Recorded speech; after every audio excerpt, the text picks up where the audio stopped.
pujian penyembahan Batak bermasmur bersama Panomba Band. Biarlah 20 menit ke depan lewat pujian Batak bermasmur ini, Batak, Sumatera Utara, seluruh Sumatera dan Nusantara bermasmur memuji dan menyembah nama Tuhan Yesus Kristus. Ku berbahagia yakin teguh, Yesus abadi kepunyaanku. Aku warisnya, ku ditebus, ciptaan baru, Roh Kudus.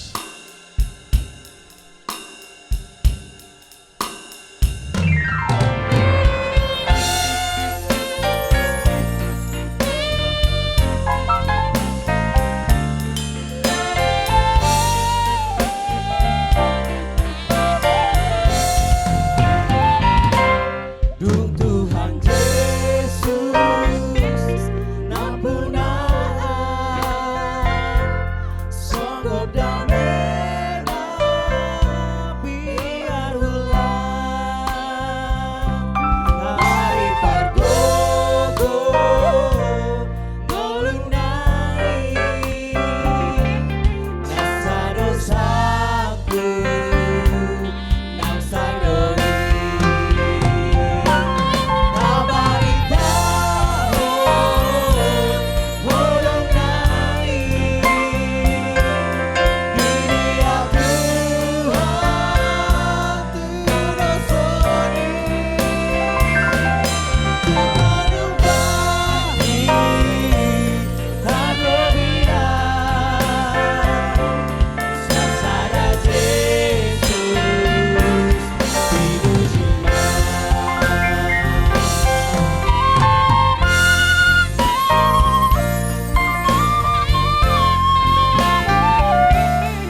Kekasih Tuhan, saya Timotius Sadono bersama Panoba Band 20 menit ke depan akan menaikkan worship, pujian, penyembahan Batak Bermazmur. Biarlah bukan hanya kekasih Tuhan yang dari Batak, tapi juga Sumatera Utara, bahkan seluruh Sumatera, bahkan seluruh Nusantara dan bangsa-bangsa ikut bersama memuji dan menyembah Tuhan karena Dia Allah Tritunggal, yaitu Bapa Surgawi, Yesus Kristus dan Roh Kudus layak disembah dari selama-lamanya sampai selama-lamanya. Selamat di tangan Yesus, aman pelukannya. Dalam teduh kasih-Nya aku bahagia. Lagu merdu malaikat olehku terdengar dari negeri mulia, damai, sejahtera, selamat di tangan Tuhan Yesus Kristus. Amin.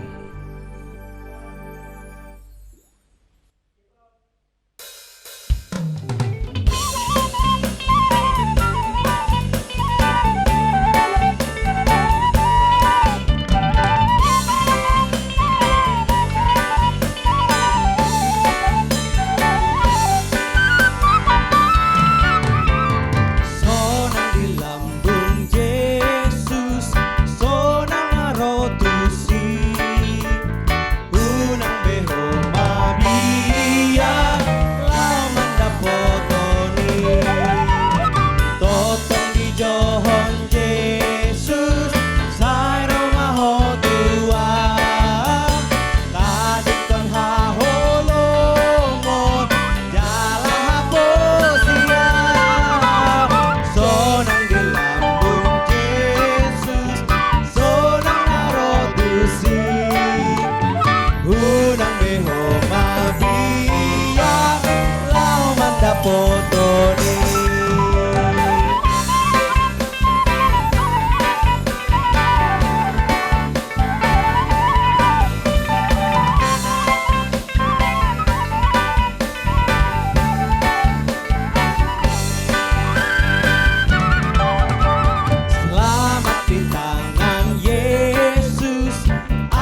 burcu doho, na burcu do, matai burcu. Yesus burcu doho, na burcu do, matai burcu. Holong mi yang namar sae, holong mi kot saleleng nai. Hutan dabe balgani holong mi, dunga hutan dabe balgani holong mi, homora olo gabe pogos asa gabe mamora.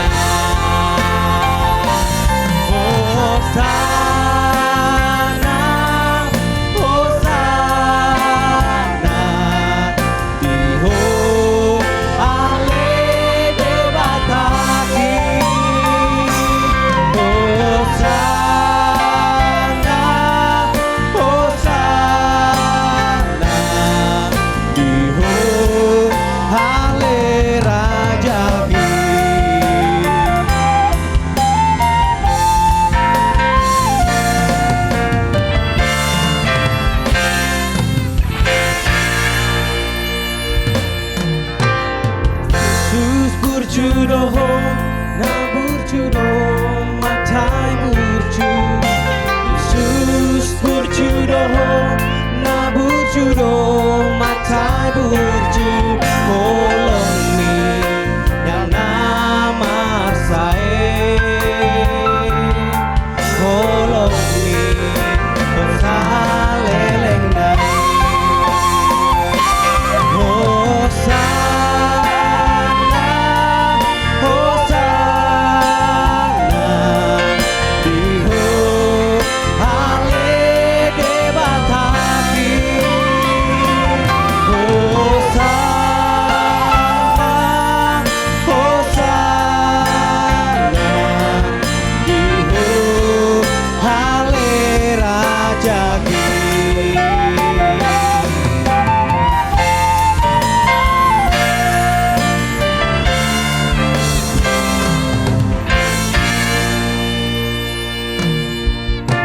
Yesus, Engkau baik, sungguh baik, sangat baik.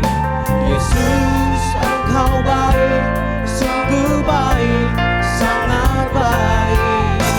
Pasti kabar kesudahan, kasih-Mu tetap selamanya.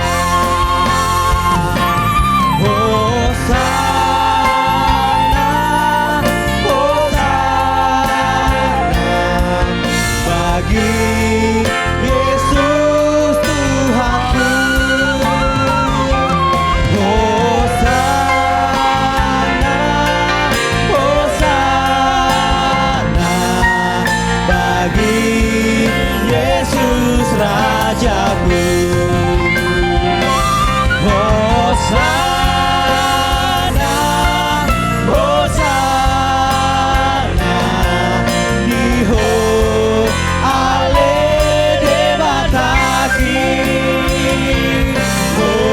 Hosana, Hosana, Diho ale rajaki, Diho ale rajaki, Diho ale rajaki.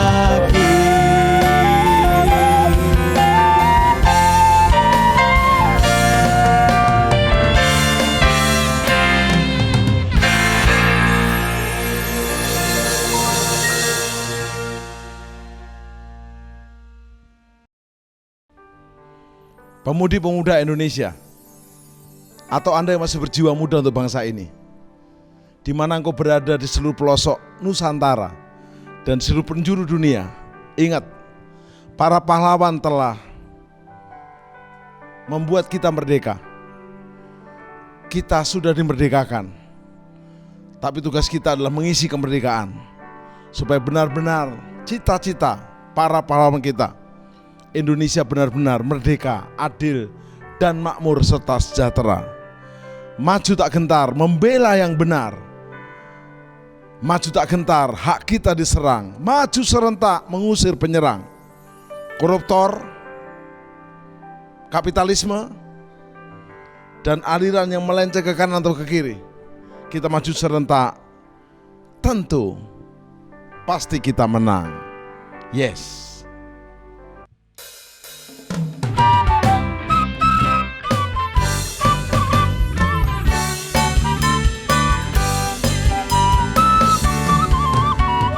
Maju tak gentar, membela yang benar. Maju tak gentar, hak kita diserang. Maju serentak, mengusir penyerang. Maju serentak, tentu kita menang. Bergerak, bergerak, serentak, serentak, menerkam, menerjang, terjang. Tak gentar, tak gentar, menyerang, menyerang, majulah, majulah, menang.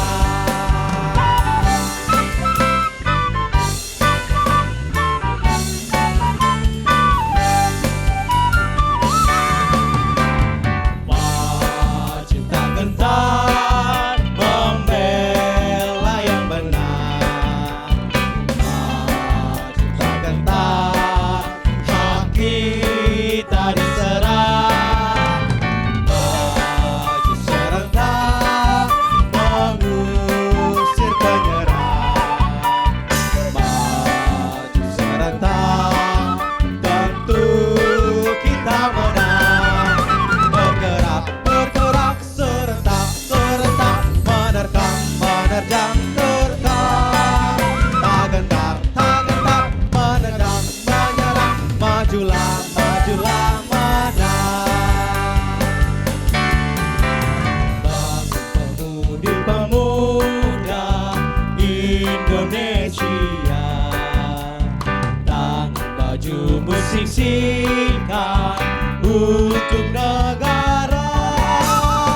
Masa yang akan datang, kewajiban mula menjadi tanggunganmu terhadap nusa.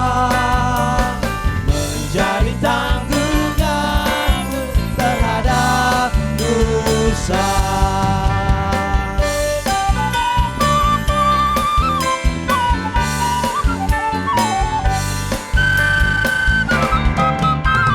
Bangun pemudi-pemuda Indonesia, pakai baju musik singkat untuk negara.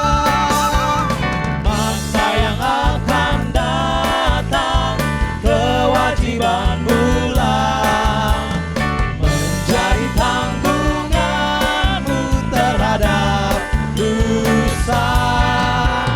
Menjadi tanggunganmu terhadap nusa.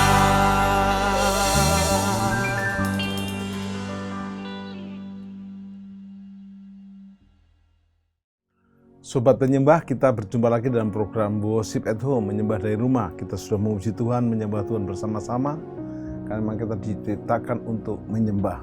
Ya, Dan telah hadir hambanya yang diurapi, Pastor Dr. Roni Daud Simeon. Hambanya? shalom. Juga Yes. shalom warga kerajaan yang ada di rumah. Yes, Anda disapa warga kerajaan karena kita memang satu kerajaan surga. Amin. Bukan kerajaan Empower Sunda, bukan. Bukan. Surga. Baik, kita akan membahas tema yang sangat powerful, yaitu Kingdom Worship. Ya, Bahkan hambanya, Pastor Dr. Roni Daud ini menulis buku tentang Kingdom Worship. Next time kita bersama-sama bisa membedah lebih dalam lagi.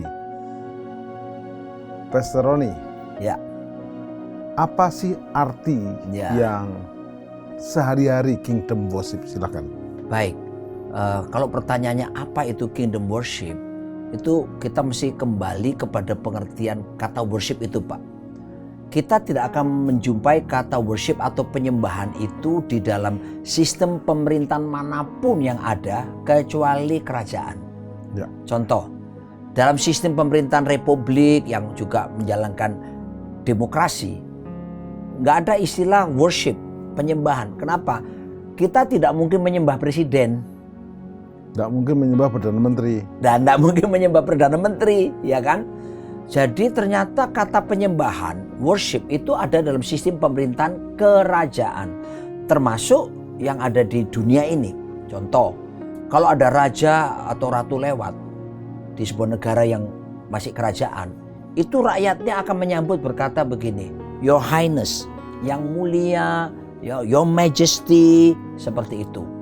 Dan kita harus tahu bahwa Tuhan kita bukan cuma Tuhan, tapi Tuhan kita adalah Raja di atas segala raja. Jadi kalau mau dibilang kingdom worship secara definisi sederhana nih Pak ya, kingdom worship itu merupakan respon natural dari kita, warga kerajaan, dalam hal memberikan penyanjungan, penghormatan kepada Raja di atas segala raja. Sebuah pengakuan pemerintahannya nyata di dalam kita, di antara kita, dan bersama kita. Jadi responnya natural Pak, gak dibuat-buat. Kenapa saya harus tekankan kata respon natural ini? Karena ada banyak orang yang mengaku Kristen, di luar dia misalnya wah gitu ya, tapi begitu masuk gereja langsung haleluya. Ngomong syukur aja syukur loh. Ngapain dibuat-buat? Kan lucu kalau seandainya kita sama keluarga kita, sama istri kita, terus kita ngomong sayang. Dia kira kita mendem ya, atau dia kira kita mabok seperti itu. Jadi jelas bahwa kata worship itu cuma ada dalam sistem kerajaan. Dan kita sebagai warga kerajaan, Tuhan sebagai raja, meresponi itu. Kita dipanggil untuk menjadi penyembahnya. Begitu Pak. Ada pengalaman-pengalaman di perjalanan yang powerful adalah Ya. Daniel, Sadra, Mesha, Abednego tidak mau menyembah kepada Nebukadnezar karena mereka orang Yahudi yang menyembah kepada Yahweh Allah. Ya. Aplikasi kepada hari ini gimana hambanya?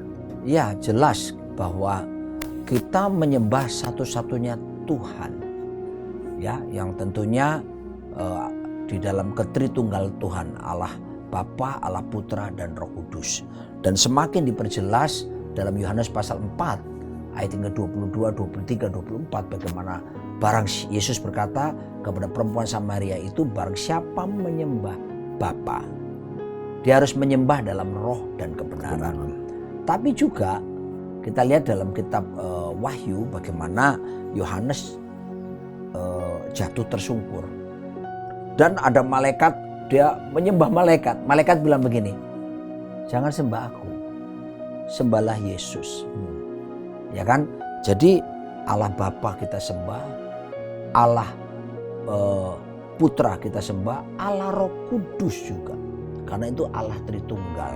Energi apa yang membuat Sadra, Mesha, Abednego menanggung? Ya. Istilahnya ancaman hukuman mati dilempar di perapian api yang dinyalakan. Betul sekali. Itu apa? Energi apa yang membuat? Bapak lihat di peristiwa itu kan, ketika mereka ada di situ, di perapian menyala-nyala itu, yang mendorong mereka aja sampai terbakar mati. Iya, angus. Mereka tidak. Kenapa? Ada satu pribadi yang lain ada di situ. Ya. Sehingga kelihatan ada 4 orang. Energi apa? Hadirat Tuhan, Pak. Wow. The presence of the Lord is a powerful energy for Kayaknya us. kita punya itu deh. Your presence is heaven to me. Benar sekali.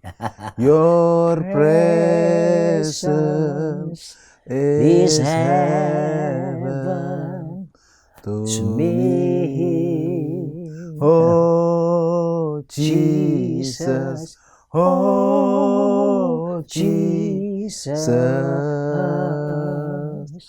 Your presence is heaven to me. Pastor, Ya, lagi nyanyi lagu ini gimana rasanya? ya, kita harus tahu pasti bahwa pertama hadirat Tuhan itu ada 3 level, Pak. Level pertama itu level umum. Ya. Artinya gini, Tuhan hadir di mana-mana. Jam yang sama dia ada di studio ini. Jam yang sama dia ada di Amerika. Jam yang sama dia ada di Israel. Jam yang sama dia ada di Arab. Jam yang sama dia ada di mana-mana. Di Ukraina dan di Rusia juga. Ukraina dan juga Rusia. Ya. Jam yang sama. Karena dia ada di mana-mana. Omnipresent. Omnipresence. Maha hadir. Maha hadir. Tapi ada level hadirat yang kedua. Hadirat yang kedua itu saya katakan sebagai hadirat yang khusus, Pak. Ya. Di mana itu? Matius 18 ayat 19-20. Tuhan Yesus berkata, 2-3 orang berkumpul dalam namanya, dia Allah hadir. Aku ada di tengah-tengah mereka. Itu hadirat seperti kehadiran di tengah suami, istri, anak-anak, keluarga. Makanya penting keluarga itu bangun mezbah, memuji menyembah bersama. Tapi yang ketiga ini, nah ini yang harus kita kejar, Pak. Hadirat secara istimewa. Shekinah glory kah? Mantap sekali. Apa itu? Tuhan menyatakan hadiratnya. Jadi seperti ada Shekinah glory yang dinyatakan kepada kita. Seperti itu. Kan kita melihat ada banyak contoh-contoh kalau Tuhan menyatakan hadiratnya, pasti akan ada perubahan yang luar biasa. Ada mimbar pecah. Ya, benar. Saulus berubah menjadi Paulus. Itu Tuhan menyatakan hadiratnya secara istimewa. Seperti itu, Pak. Wow. Jadi mari kita rindukan itu, Pak. Dan itu masih terjadi sampai hari ini. Berarti ada 2 tema ke depan. Mezbah keluarga dan Shekinah glory. Kita Amin. Bapak ini baru banyak ide sekali. Bukan. Banyak judul gara-gara season ini. Ya. Pastor Roni, mengapa kita harus kingdom worship? Betul. Why? Pertanyaan selanjutnya adalah begini. Saya bacakan firman Tuhan dalam Ibrani 12 Ya. ayat 28 Ya. dan 29. Jadi karena kita menerima kerajaan yang tidak tergoncangkan, yaitu kerajaan Allah tentunya, marilah kita mengucap syukur dan beribadah kepada Allah dengan cara yang berkenan kepadanya dengan hormat dan takut. Ayat 29. Banyak orang nggak suka bahas ayat yang berikut ini, Pak.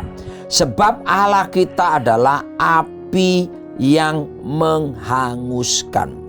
Kalau ditanya kenapa kita harus menyembah dengan prinsip-prinsip kerajaan, karena jelas tadi kita kata ayat 28, kita semua karena bertobat terima Yesus sebagai Tuhan dan Raja, kita menerima kerajaan yang bukan kerajaan biasa, kerajaan yang tidak tergoncangkan. Apa itu? Kerajaan Allah. Itu menjadi milik setiap kita, diberikan, bahkan menjadi warisan kita semuanya. Jadi kita bisa menyembah Tuhan karena jelas Dia memberikan kita kerajaan yang tidak tergoncangkan. Yes. Tetapi juga Alkitab menyebutkan dalam Mazmur 24 ayat 7-10, Tuhan kita pun disebut Raja Kemuliaan. Dia menyatakan diri sebagai Raja. Nah, Anda bisa melihat kalau Raja itu apa artinya? Berdaulat atas hidupku, ku berserah penuh. Nah, dia punya kedaulatan, dia punya pemerintahan, dia punya kuasa atas setiap kita. Makanya kita harus melihat berdasarkan ayat ini. Tapi juga di ayat ini kita sedang melihat bahwa penyembahan itu sebenarnya budaya kerajaan, Pak. Kenapa saya sebut budaya? Begini, budaya itu kalau mau definisikan sederhana, sesuatu yang kita lakukan udah nggak usah pakai mikir lagi. Lu kok bisa? Karena udah dari gaya hidup, jadi darah Lifestyle. daging. Lifestyle, setuju sekali. Tapi ada prosesnya, Pak. Prosesnya harus membangun apa yang disebut dengan kehidupan yang melatih diri untuk kita memuji menyembah, ya. Dari latihan lama-lama kita jadi kebiasaan seperti itu. Nah, setelah jadi kebiasaan terus kita melakukan pujian penyembahan, maka jadilah budaya. Ya, segala sesuatu kita lakukan tanpa berpikir lagi. Udah Menjadi jadi gaya darah hidup daging. ya. Gaya Lifestyle. hidup. Jadi pujian penyembahan tuh jangan dipikirkan, khususnya penyembahan Pak ya. Jangan dipikir mesti pas kita angkat tangan, tutup mata, terus nyanyi, bahasa roh. Itu bagian kecil daripada penyembahan. Ya, karena kata menyembah pertama kali muncul di Alkitab itu justru di Kejadian pasal 2 ayat 15 dan seterusnya. Ketika Tuhan suruh Adam untuk mengusahakan taman. Ya, kamu usahakan taman ini. Nah, kata mengusahakan di situ tuh dalam bahasa Ibrani-nya dipakai kata abad. Dari muncul situlah diturunkan menjadi avodah. Kata avodah itu artinya begini Pak, itu menyembah. Jadi pekerjaan kita itu Sebagai penyembahan. penyembahan, betul Pak. Jadi artinya penyembahan bukan cuma waktu kita kebaktian.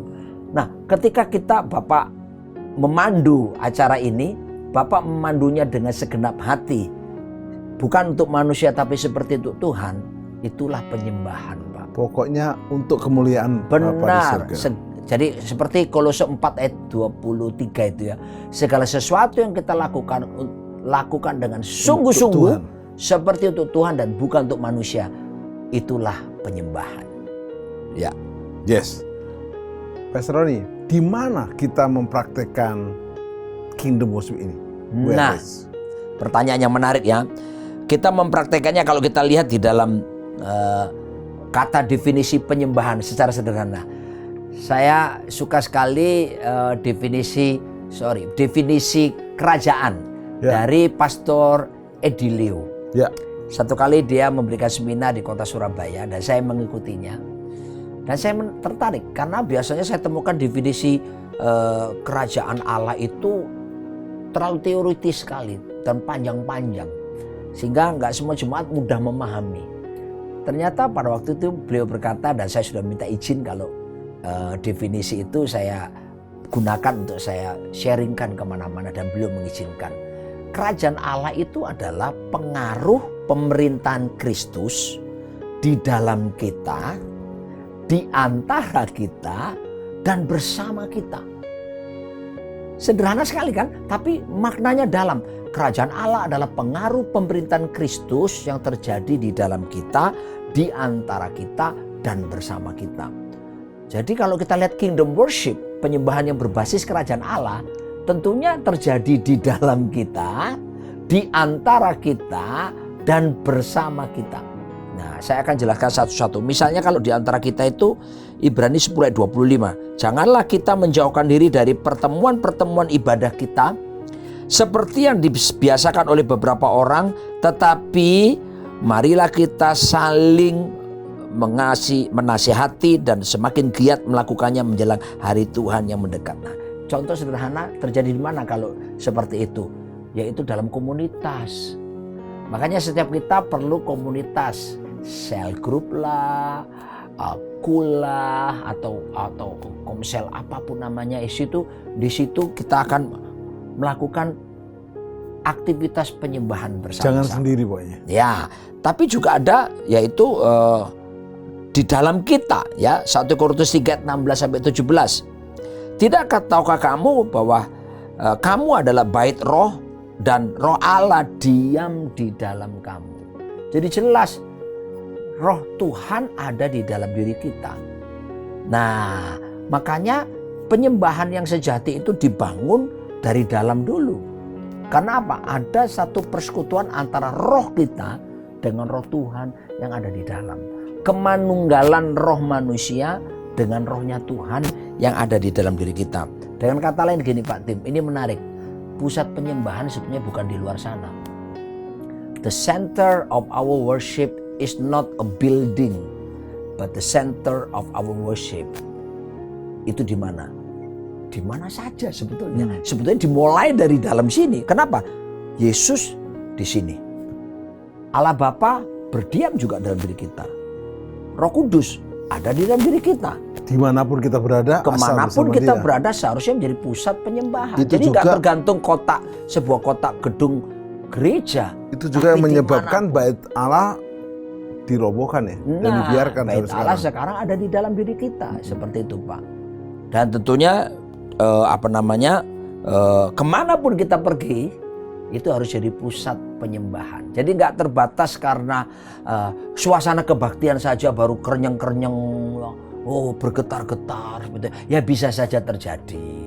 Tapi ketika kita kerja di kantor, kita pelayanan, kita dengan keluarga kita, kita melakukannya dengan takut Tuhan, dan sungguh-sungguh seperti itu Tuhan, bukan untuk manusia. Itu penyembahan. Kalau pujian selalu harus ada nyanyian kan Pak, ada suara. Tapi penyembahan belum tentu Pak. Karena di sorga pernah terjadi kan, sorga pernah sunyi sepi 30 menit. Dan posisi mereka ngapain? Tersungkur menyembah kepada Raja di atas segala raja. Jadi itu yang membuat kita mengerti bahwa penyembahan itu harus terjadi di dalam kita, di antara kita, dan bersama kita. Pastor Roni, when to apply? Bagaimana kita mempraktekannya pada waktunya? Jadi kapan kita mempraktekannya, mengaplikasikannya penyembahan ini dalam kehidupan kita sehari-hari? Silakan. Ya, tentunya kita bisa melihat bagaimana seperti Daud di Mazmur 34 ayat 1 sampai 2. Khususnya ayat 2 berkata, "Aku hendak memuji Tuhan pada segala waktu. Puji-pujian kepadanya tetap di dalam mulutku." Jadi bukan cuman waktu kebaktian, waktu suasana rohani. Jadi waktu kita sedang sakit sekalipun, waktu kita sedang sehat, waktu susah, waktu senang, waktu apapun Pak, dalam keadaan apapun, I will bless the Lord. Aku akan memuji Tuhan, aku memberkati Tuhan. Seperti yang terjadi dengan Raja Daud. Kita lihat di Mazmur 23. Ya. Pasti kita semua warga kerajaan di rumah populer dengan ayat ini. Tuhan adalah gembalaku, takkan kekurangan aku. Enak kan waktu itu? Ya. Nah, coba pemirsa, pas kita kalimat yang bagus, manggut-manggut ya. Ketika kalimatnya nggak bagus, tolong gini, justru gini ya. Ya. Kedua, ia membaringkan aku di padang yang berumput hijau. Enak kan? Manggut. Ia membimbingku ke air yang tenang. Ia menyegarkan jiwaku. Enak, manggut. Ia menuntunku di jalan yang benar, oleh karena namanya. Enak kan? Manggut. Mari berikutnya. Ini berat. Sekalipun aku berjalan dalam lembah kekelaman. Waduh, lembah kekelaman bahasa Inggrisnya, though I walk through the valley of the shadow of death. Sekalipun aku berjalan dalam lembah bayang-bayang kematian, Pak. Aduh, nggak enak ya gini. Ya, nah, Daud mengajarkan kepada kita lewat Mazmur 23 ini, life is a journey, long journey. Kehidupan itu perjalanan panjang, bukan cuma pas seger seperti tadi ayat 1 dan seterusnya, tapi ada waktu di mana Tuhan kadang-kala izinkan, Pak, kita melewati lembah bayang-bayang kematian. Saya pernah kena COVID Maret 2020. Waktu itu dokter bilang nggak ada obatnya, belum tahu. Itu masih Delta ya? Ya, itu alfa Pak, masih awal. Nah, dan belum ada vaksin waktu itu kan, jadi ya. Dan keadaan itu betul-betul oksigen, saturasi oksigen 84, saya panas tinggi dan sudah nggak berdaya apa-apa di rumah sakit. Besoknya dapat kabar teman-teman pendeta yang saya kenal baik meninggal dunia karena COVID juga. Lalu ya mereka udah selesai tugasnya ya, dan saya ini bersama dengan Tuhan. Dan rumahnya disegel. Keadaan seperti itu, aduh, nggak enak semua Pak. Tapi saya ingat dalam Mazmur 103, Daud kan mengajarkan, bless the Lord, oh my soul, Oh my soul, worship His holy name. Sing like never before.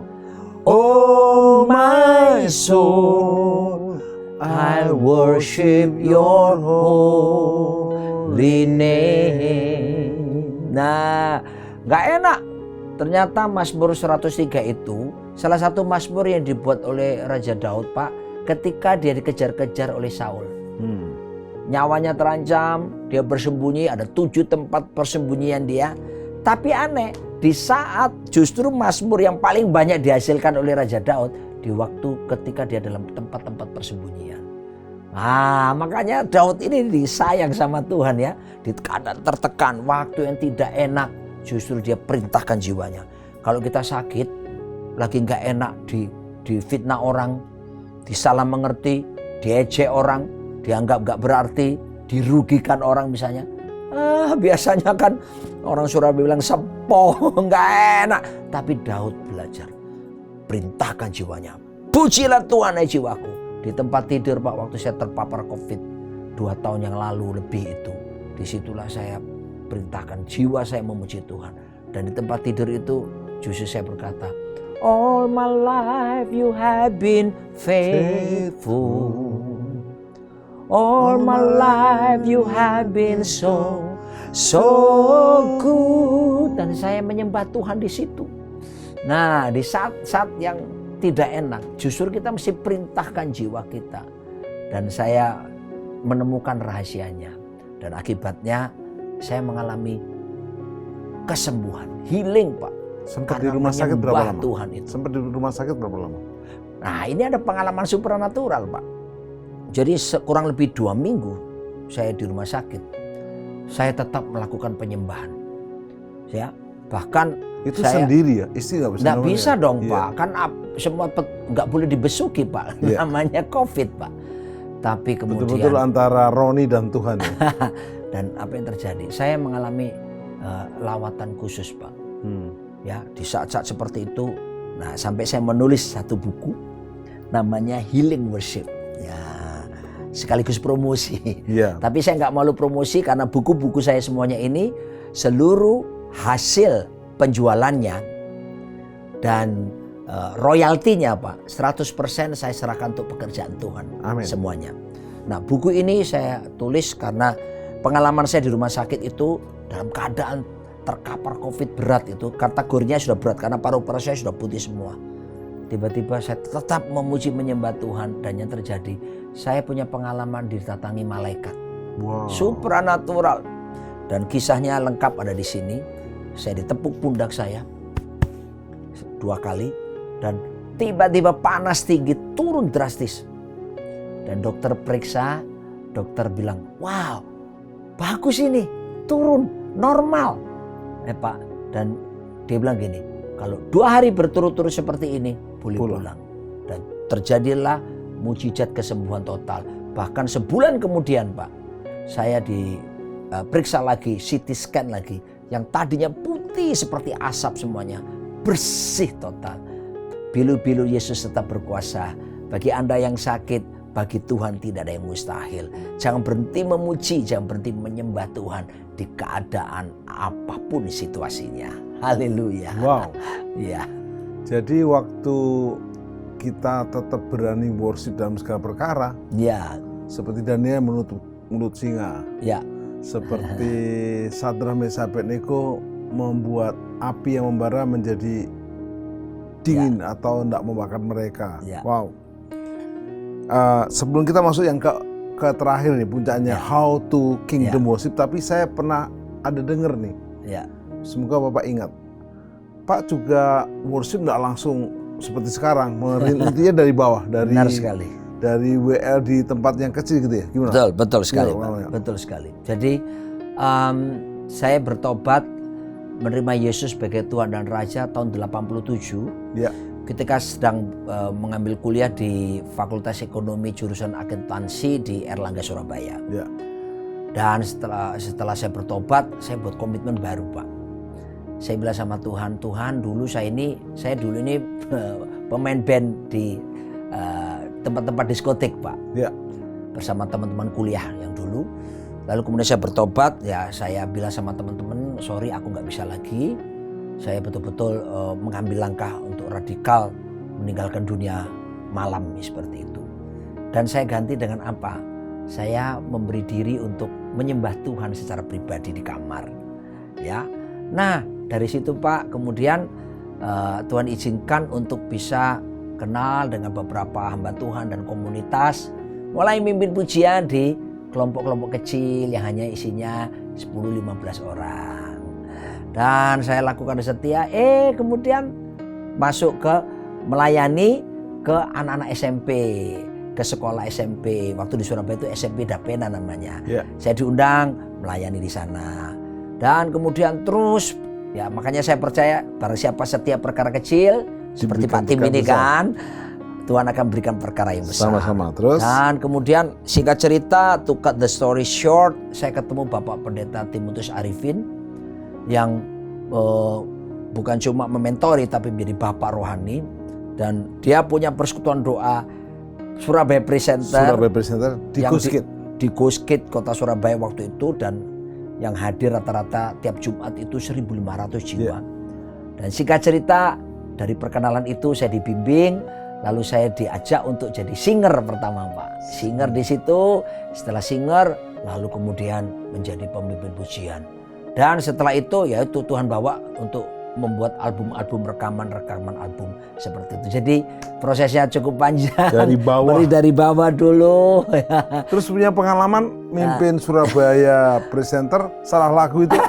Jadi antara lagu rohani dan lagu kebangsaan itu gimana? Benar, saya punya pengalaman yang sebetulnya malu ya, memalukan. Tapi saya percaya justru itulah orang tahu pendeta juga manusia. Tapi waktu itu saya belum pendeta kan Pak. Iya. Saya masih setengah pendekar ya. Nah begini, jadi waktu itu perayaan Sumpah Pemuda. Ya. Kita udah latihan lagu pertama Satu Nusa, ya. Lagu kedua Hormat Bagi Allah Satu Bapa. Nusa. Nah, saya datang terlambat karena traffic jam. Ya. Lalu lintas padat kota Surabaya. Di tempat itu saya datang terlambat. Pak Arifin dan tim sudah ada di podium. Dan saya lari dengan terengah-engah langsung pegang mic ya, tanpa doa, dan kemudian mari Jemaat bangkit berdiri ya, kan mestinya Satu Nusa karena Sumpah Pemuda. Saya nyanyinya Satu Nusa tapi iramanya Hormat Bagi Allah Bapa. Satu Nusa, satu bangsa, rusaklah Pak. Tapi saya percaya warga kerajaan, Anda semua yang melayani Tuhan pujian penyembahan pasti pernah punya buat kekeliruan ya. Tapi itu belum wajar. sadar kalau salah pertamanya. Enggak sadar, tapi kemudian iya ya kok enggak pas. Matanya Pak Arifin melihat saya jadi besar, jemaat juga kok plonga-plongo nggak bisa nyanyi. Akhirnya kita stop dulu. Ulangi intro baru kita nyanyi yang seharusnya seperti itu. Coba kita nyanyikan lagu apa tuh? Yang pertama, lagu kebangsaan dulu. Satu Nusa, satu bangsa, satu bahasa kita. Nah itu NKRI harga mati Pak. Ya. Disambung dengan itu hormat bagi. Dan lucunya ketika saya masuk Hormat Bagi Allah Bapa, mereka baru sadar, oh tadi itu kelirunya seharusnya lagu Hormat Bagi Allah Bapa. Pada ketawa mereka Pak. Tapi nggak apa-apa ya. Jujur Tuhan Pak, hati. sempet habis ini karir saya. Sempet nggak berkata itu? Oh enggak. Saya punya prinsip bahwa Tuhan tuh melihat hati. Ya, orang bisa keliru ya. Dan saya belajar apa? Lain kali pelayanan nggak boleh terlambat. Harus datang sebelum waktunya seperti itu, gitu Pak. Nggak bisa menyalahkan macet, datanglah sebelum macet. Betul. Gitu ya. Nah, nanti kita bahas season berikutnya hati anak. Gimana sikap Pak Arifin ke Bapak waktu itu? Gimana sikapnya Pak Arifin setelah acara itu? Apakah Bapak disangsi, apakah ditegur, atau tambah diajak makan? Ya tentu harus ditegur dong Pak. Oh ditegur. Ditegur ya. Barang siapa aku kasih, aku tegur. Dan ku hajar. Betul sekali. Tapi saya nggak sampai diajar ya. Tegur Hanya aja. ditegur saja supaya berikutnya datang sebelum waktunya dan persiapannya lebih baik lagi. Jadi asal saya nyanyi lagu Satu Nusa, saya ingat Pak Roni. Iya, iya. Baik, jadi kita bongkar-bongkar sedikit ini. Sekarang yang terakhir puncaknya Pak, Iya. how to kingdom worship. Ya, bagaimana kita bisa menerapkan apa yang disebut dengan penyembahan yang berbasis kerajaan itu. Seperti Ibrani 12, kita kembali ke Ya. ayat yang ke-28, 29. Tadi di sana dikatakan, karena kita telah menerima kerajaan yang tidak tergoncangkan, dikatakan, marilah kita mengucap syukur. Jadi bagaimana melakukannya? Pertama, mesti mengucap syukur, Pak. Nah, mengucap syukur ini menjadi gaya hidup. Kenapa sih harus mengucap syukur? Bahkan dalam segala keadaan, segala waktu, saya menemukan bahwa ada 4 kekuatan kalau kita mengucap syukur. Yang pertama, mengucap syukur itu adalah tanda bersetuju dengan semua keputusan Tuhan. Apapun keadaan saudara sulit, sakit, ataupun dirugikan orang, difitnah, ketika kita naikkan syukur, ku bersyukur Bapa. Ku bersyukur Tuhan buat kasih setiamu di dalam hidupku. Ku bersyukur Tuhan. Nah, artinya apa? Saya setuju Tuhan. Sekalipun sulit, sekalipun gak enak, I agree with your decision. Jadi kalau orang bersungut-sungut artinya apa? Gak setuju sama Tuhan. Emangnya siapa kita kok berani gak setuju sama Tuhan?